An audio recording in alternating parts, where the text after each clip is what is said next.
Hey everybody, Tony D and Little Joan here with your Piney podcast. Let's start.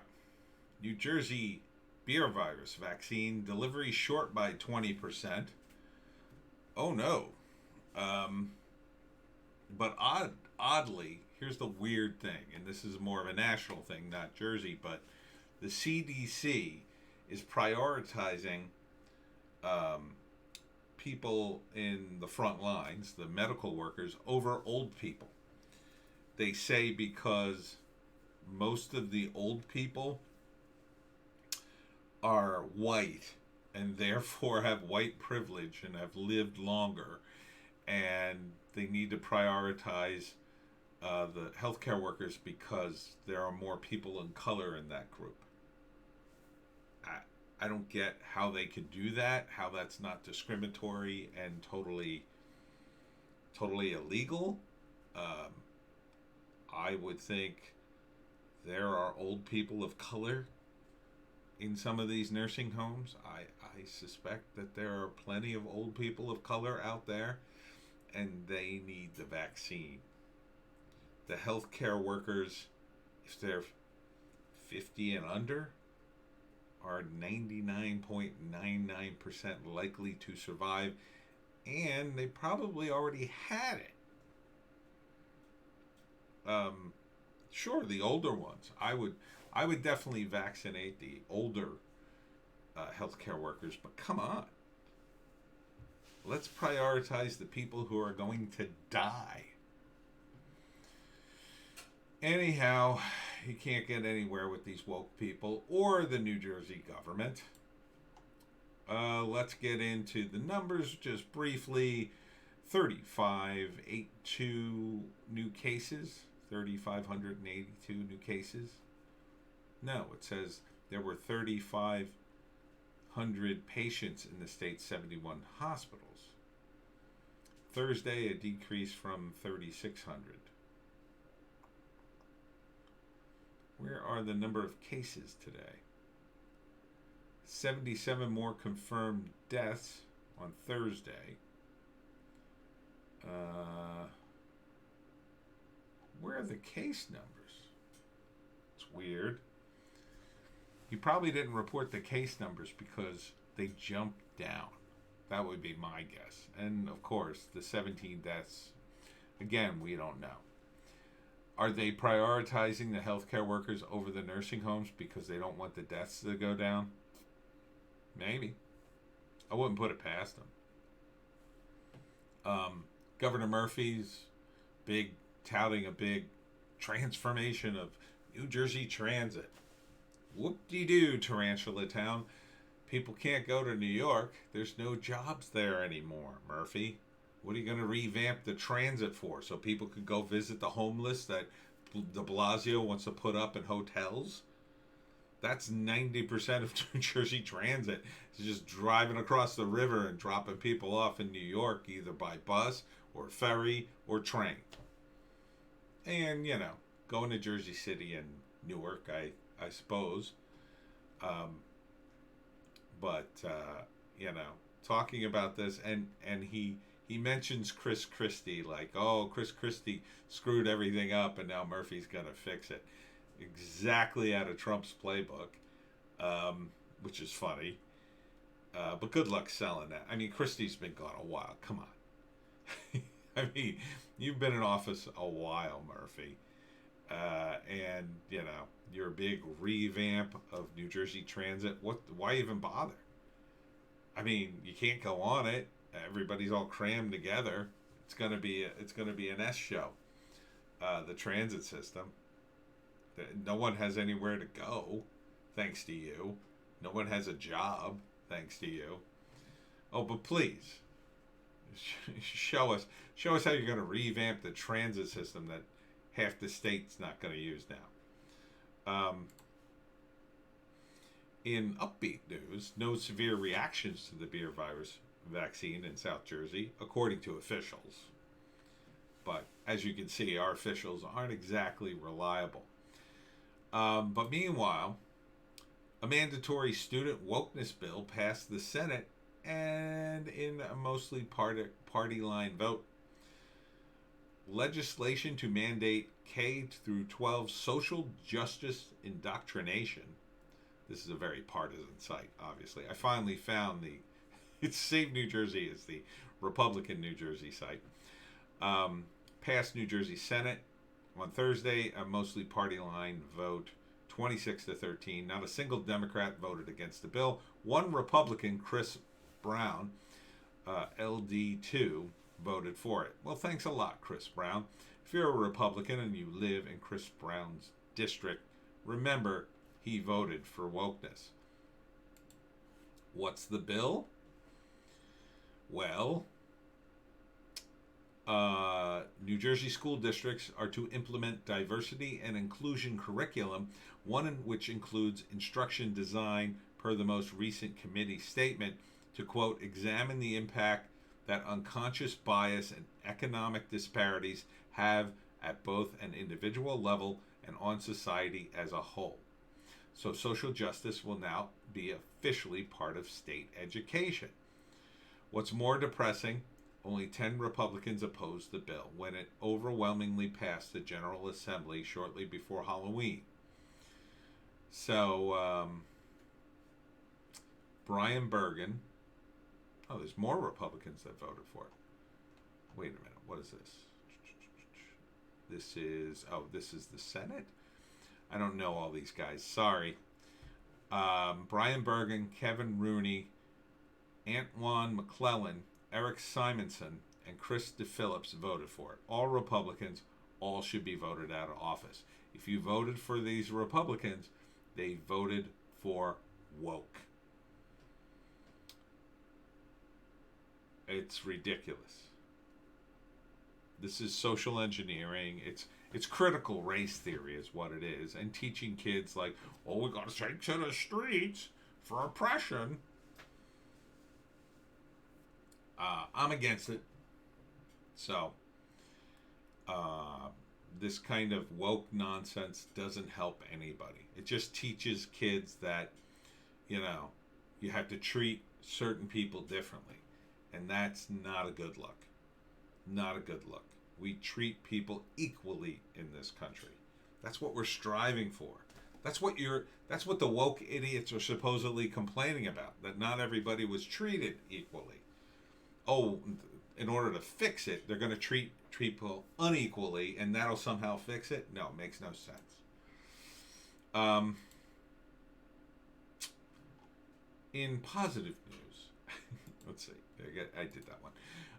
New Jersey teen saved children who sledded onto a frozen pond. Good for you. Do we have the story? Yeah, here it is. One 8-year-old girl and her toddler brother fell into a frozen pond while sledding, and Middletown teens formed a chain to save them. Good for you guys. Good for you. They played all Thursday morning in the backyard of their Harmony Road home, enjoying New Jersey's first good snowfall. They went to the sled hill at Holmdel Park. Found it was closed. They went to Beacon Hill Country Club in a rolling wooded part of Atlantic Highlands overlooking the ocean, a renowned sledding spot. They had some inflatable sleds. Little did they know the inflatable sleds would save their lives. 5 Middletown teenage boys are now held as community heroes after they formed a human chain to save the 2 small children when their sled hit ice and flew into an icy pond. One of the boys, Kieran Foley, 14, jumped right into the water and pull the children ashore, even losing his snow boots in the process and doing the whole rescue barefoot. Wow. Nice going, kid. It happened between 2 and 3 Thursday afternoon. Wow. Good for you guys. That's great. And these are all rich kids, by the way. I mean, this is a country club. So I assume these kids are rich. So good for you. Good for you, kids. You give me hope when I read a story like this, because, Man, these woke kids. In other news, Trump Plaza Casino in Atlantic City is to be razed by dynamite. Dynamite. You can bid to push the button. So if you want to blow up the old Trump Plaza, you can bid on pushing the button. So I never liked Trump Plaza. I thought it was okay. It was very sort of generic as a casino. Never thought it was all that exciting. My friends and I went there years and years ago. We had won some money, and so we went to one of the expensive restaurants to get a bunch of food. And I got a shrimp cocktail. And I'll never forget, they brought me the plate. And they brought me this giant plate with 4 shrimp on it, all spaced out with like sauce in between. And I just looked at it like, are you kidding me? Are you kidding me? This is how you serve a shrimp cocktail? This is dumb. This is the smallest amount of food on the biggest plate you could find. It was very strange. And the casino, it was just a casino. There wasn't much character to it, quite frankly. The Taj Mahal, which I find ugly and garish, was at least, it did have character to it. There was something to it. Trump Plaza was just like, here's another casino. But I guess they're building something else. And you can bid to blow it up. That'd be kind of cool. I guess it'd be kind of cool to push a button. New Jersey lawmakers give blessing to marijuana marketplace.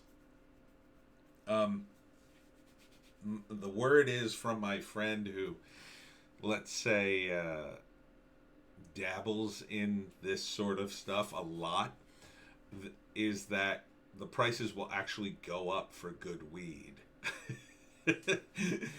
Which I thought was shocking. I thought it would drive the price down, but already New Jersey lawmakers are making it so onerous that, the black market of marijuana will continue quite strongly because these guys are determined to squeeze every dollar out of your pot. On top of the fact that I lost the link, but apparently Murphy, or did I? No, that one I already did. Apparently, there's also a big $11.6 billion tax break to businesses in New Jersey. Well, isn't that nice for businesses? I'll bet it's for the big businesses and not the small ones. Meanwhile, like Murphy's raising taxes. He raised taxes on boats and millionaires and other people. He's raised the price on the turnpike, and he's borrowing money to make up budget shortfalls while spending more. Oh, but he's got, even though he's got to borrow money to make the budget, he can still give tax breaks to very, very well-to-do businesses. See how it works? Oh, and we're probably not going to get a break on our property taxes anytime soon, even though those fund the schools, and we're hardly using the schools. But here's a positive story.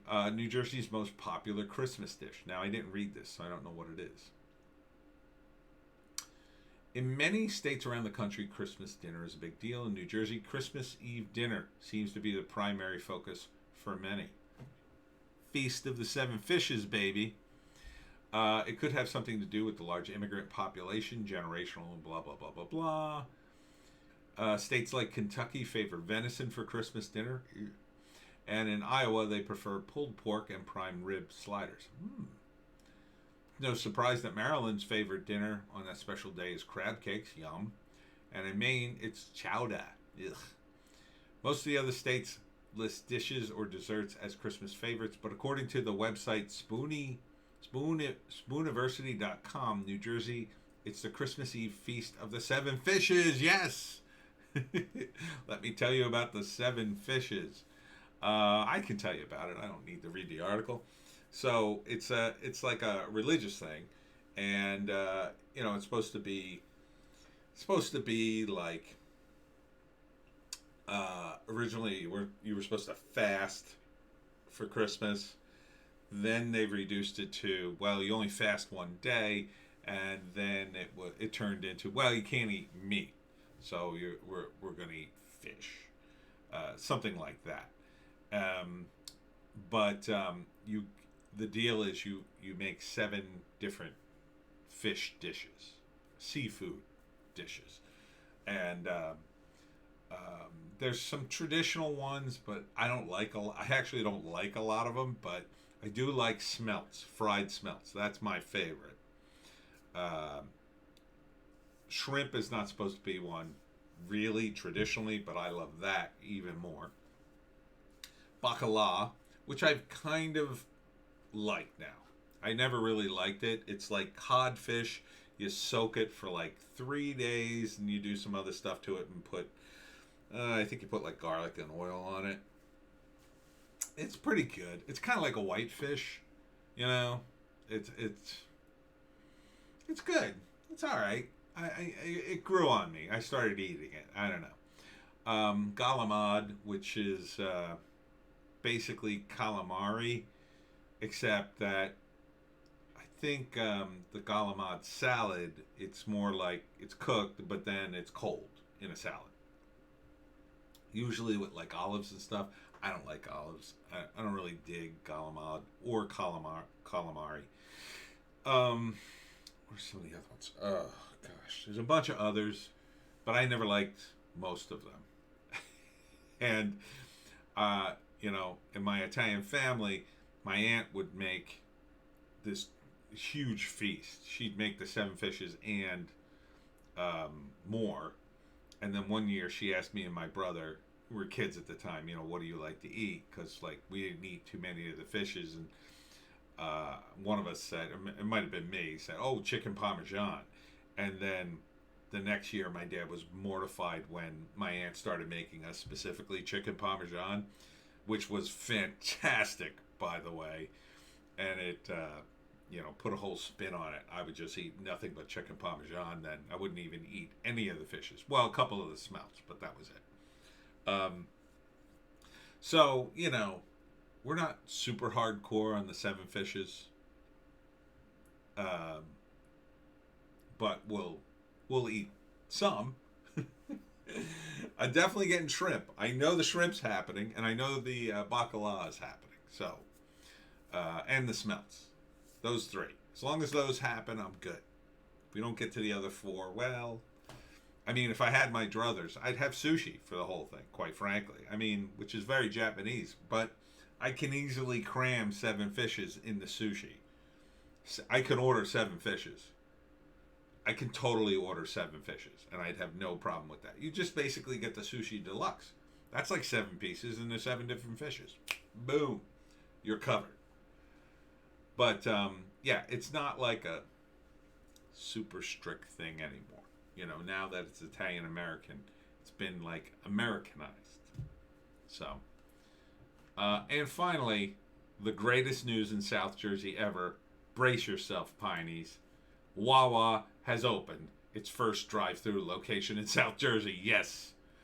Where is it, you ask? It is.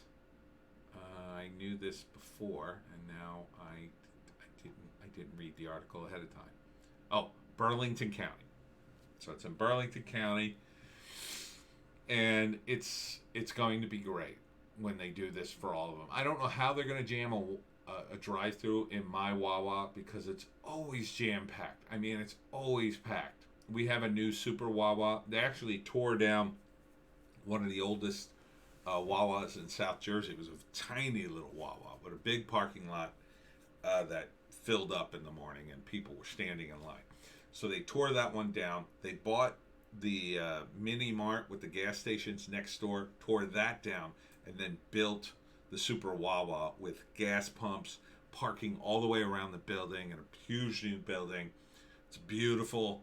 It has everything that the Wawas have, except it doesn't have a drive-through now.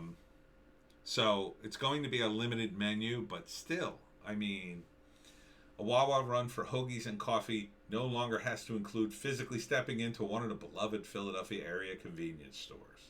A Friday morning at 10, Wawa is opening its first ever drive-through location in South Jersey. The store will offer the normal food and other items you get at the regular Wawa. And I could totally see this being a call-in thing. That's what they should probably do. They should probably have like you call up, do your order, and then drive through and pick it up. Because let me tell you something. For those of you not in the South Jersey region, when you go to Wawa in the morning, it's a mob scene. It's a mob scene. Why do people do it? Well, number one, for the coffee. I'm not a coffee guy, but people tell me the coffee is very good at Wawa. But number two, the sandwiches. So you got a little kiosk, you order your sandwich, like you pick the cheese and meats and stuff, like you go through a whole menu, touch screen menu. You get a hoagie, we call them hoagies here, or you can get a breakfast sandwich. They're usually there already and ready to go kind of sandwiches, but the hoagie thing at lunch is very big, and they have chips, drinks, tasty cakes, of course. Gotta have tasty cakes in South Jersey.